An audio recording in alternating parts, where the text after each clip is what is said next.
Thank you. So let's open it up to questions from the audience. And for those who are joining via web, you can submit your questions through Twitter using the hashtag #AskIFPRI.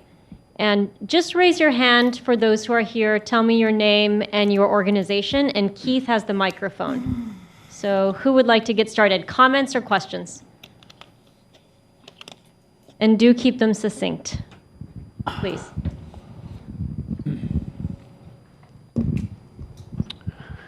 Thank you. My name is John Lamb. I'm with Apt Associates.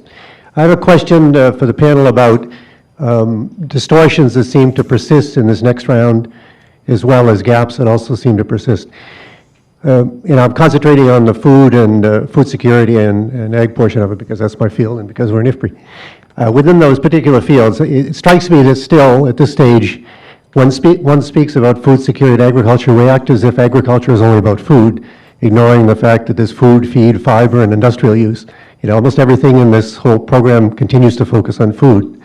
And even though it's good to see the collectivity looking downstream, including things like post-harvest loss reduction, the reality is that even that definition, as it's continuing to evolve and gain steam, concentrates on whether a product that could have been used directly for food consumption by human beings is used directly.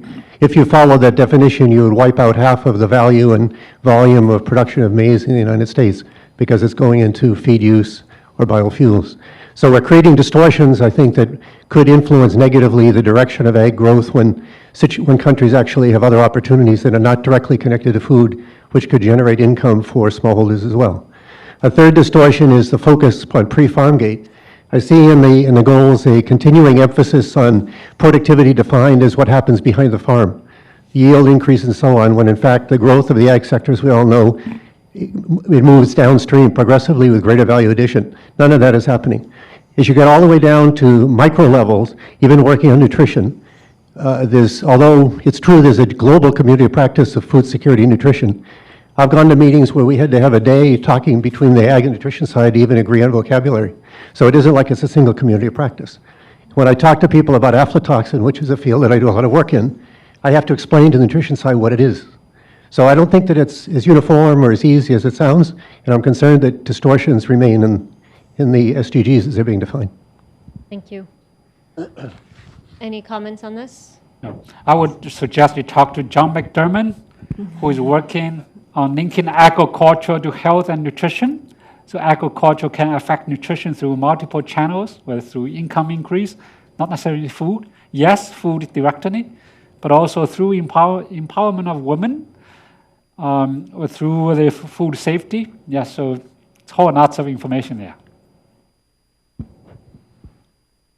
We have a question in the back, and then I want to make sure that I can get to questions on the other side. There's this pillar blocking me, so Keith, I'll need you to be my eyes.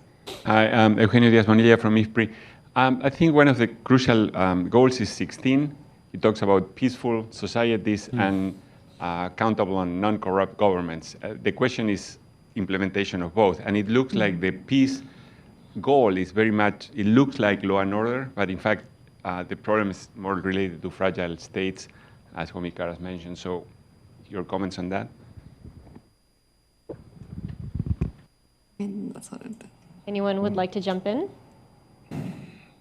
Well, I think it's very important to look at the conflicts resulted from, let's say, fragile states, from instability. We have seen the increased correlation between poverty, hunger, and conflicts. That's the recent trend. However, we have also seen the tremendous progress we have made in the last 5 or even 6 decades. The number of conflicts have been reduced dramatically. Look at Africa. I think now the conflicts are probably isolated in 1 or 2 countries, maybe in some regions. It's a DRC, Congo, maybe northern Nigeria, Somalia. We have to say we have made a tremendous progress on that. But do not equate so-called democracy with what peace building. Right? I think Kwame made a good comment, right? You know, so we still can make tremendous progress even without interfering with their political system. Maybe I can jump in here to disagree slightly with Schengen. It's always hard to disagree with Schengen, but let me do it anyway. For example, in Africa, the conflict data in Africa that we were looking at last year has become more concentrated, as you say. But actually, there was this huge decline in the number of fatalities from violence in Africa until about 2008 or so. And then it starts rising again. And it starts rising again with a change in the kinds of conflicts that are taking place. So there are, of course, the kind of, the civil wars that you see in Sudan, or South Sudan, in particular South Sudan, or in the Central African Republic, which used to be more common. But now you've got, you refer to Nigeria, we've got Boko Haram in Nigeria, you've got Al-Shabaab spreading south from Somalia. Those are creating the kinds of fatalities that are now rising strongly. You've got a whole range of smuggling rings and all kinds of smaller violence in the Sahel. Which are very strong. So, I mean, yes, there's progress, but there's also, we should not overestimate, we should not underestimate the difficulty and the challenge of this. And I want to, echoing a little bit the question, I want to again go back to, this panel is very optimistic, and I want to make it a little international solutions and these organizations that can do lots of things. It's very hard when it comes to domestic governance issues. Look at the International Criminal Court and the International Court of Justice in The Hague.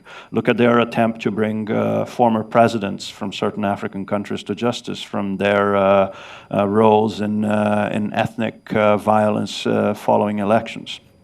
Not only was that not done in a number of cases that I could mention, but I won't because I don't know how many people are watching me online.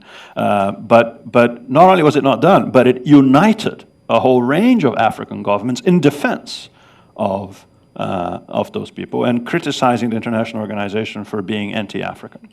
Now, I'm not judging whether the African countries were right or wrong on this. I'm saying that, again, particularly in issues of governance, it will go back very much to those countries. I am a World Bank official, but I'm also a Brazilian citizen. And in that category, let me say, I am skeptical of the power that these international organizations can have in affecting change at that level. We try. I mean, we spend our lives trying. But let's not be simplistic, that's really going to make a difference, which is why I think the difference is to the extent that these can be internalized by countries and people in the countries that then get rid of bad governance and vote in good governance. That's how we do it in the countries we live in, right? And that's how they will ultimately do it. Look, if I can just, I think the reality here is that this is one area where the development community as a whole doesn't really know exactly what to do. And so we have to innovate. We have to look at what is working in selected places. We have to start small. We have to try all kinds of things. We have to move with communities rather than with or in addition to governments. But surely there's much more that can be done. And I would say that right now there's a tendency to actually walk away from that problem. And I hope that one of the things that the SDGs will do is to say that's not really acceptable any longer. We may not know exactly what to do, but we should at least be trying.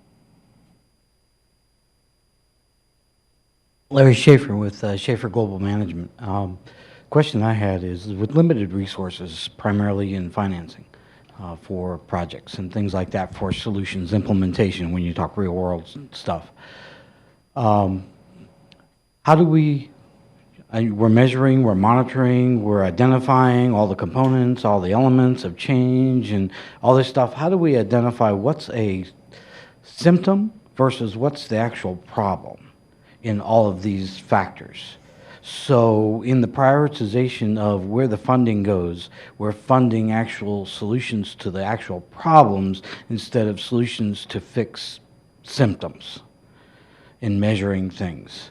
So like plants and your dry areas that are having problems with water and those kinds of things versus the waterways and how clean our waters are and the pollution that's being put into the plants, because we talk about health and nutrition versus the volume of nutrition or food that we're producing, the quality of that food. If the quality of that food is grown on the surface of the land and it's affected by the quality of the water that's being produced. If we're not dealing with the problem and we're only dealing with symptoms, how are we going to achieve the goals even in 2030? I'm wondering if one of you would like to answer this question. I want to make sure we get a question in from our Twitter folks, but maybe Andrew and Claudia, that's fine. Well, I think They're the problems. I sense you're making a very important point, which is we tend to think, okay, all these problems, where do we find the money, and how do we avoid just going after the symptoms? There's plenty of money in the world. The problem is we're spending it very badly. One of the SDGs we haven't talked about, which is one of the most exciting, is the cities one. It turns out that cities addressing the symptoms would simply be putting more pollution control on various things. Plain fact of the matter is, cities are heading in totally the wrong direction, and they're spending far too much money as a result. So if you look at the growth of cities around the world, they're spreading massively. In China, the way they raise money for their infrastructure is selling land on the peripheries. They get wider and wider and wider. They're now figuring out they're not raising enough money on the periphery to pay for the extra roads to take you to the periphery. So they're now saying, wait a minute, we got it wrong. We'd actually rather be like Copenhagen rather than Houston or Atlanta. And actually, you can save $3 trillion over the next 15 years if you actually design cities differently. So cities like Ahmedabad in India now are saying, wait a minute, we're going to triple in size. Here are two choices. We could go like that, or we could go like this. We could become more like a Copenhagen, a Barcelona, or a New York City. That makes sense. That's addressing the root cause. Exactly the same in agriculture right now. One of the most exciting things that's going to happen in the next 15 years under these SDGs is restoring the land. There are 2 billion hectares in the world that used to be forest. Now they're basically unproductive. That's the size of China. Turns out that, there's now a goal to restore 350 million of those hectares. It pays for itself within a very short space of time, as Homey has written. It actually increases agricultural yields hugely, makes your yields more secure and more resilient to drought. And it takes what's bad up there in the atmosphere, carbon, brings it down here to Earth and brings life and vitality. That's addressing, the cause, as you're saying. And that psychological change is absolutely at the heart of what these SDGs need to be doing. So we're on 2 minutes. Claudia, quickly, Yeah. please respond. I mean, I'm looking forward to this lead restoration happening in front of my eyes. No, I just wanted to say, I think a big issue to avoid the problem that you're talking about is to really be very much aware of the trade-offs among the goals, the trade-offs among the targets, and to stop having these communities focusing on one specific goal, a couple targets, but actually focus on the trade-offs and identify how we can address the root causes through that. Well, I'm getting a time's up card. However, our panelists have agreed to stay and speak to any of you who have further questions and discussions. And you've given us tremendous insights to really inspire and motivate us to continue to be bold in our advocacy and the message that we take forward. Clearly, accountability, measurement, multi-sectoral collaboration, financing, and overall coordination and alignment are absolutely critical. The other thing that really came out was the fact that there's momentum leading up to New York, but we have to escalate that out of New York. And while there are many advocates who are coming together, advocating for their own themes and their own issues, at the end of the day, these are universal goals, and they are meant to work together. So the call to action from Secretary Bond's points this week, leaving no one behind, I think that's our ultimate mandate, and it ultimately will define how successful we are. So thank you, Sheng and Fan, to you and to your very talented team at IFPRI for hosting this, to our audience here and online, certainly to our panelists for sharing your time and your expertise with us. And as I said, they'll stay a while longer and interact with all of you. But thank you so much and good afternoon. Thank you.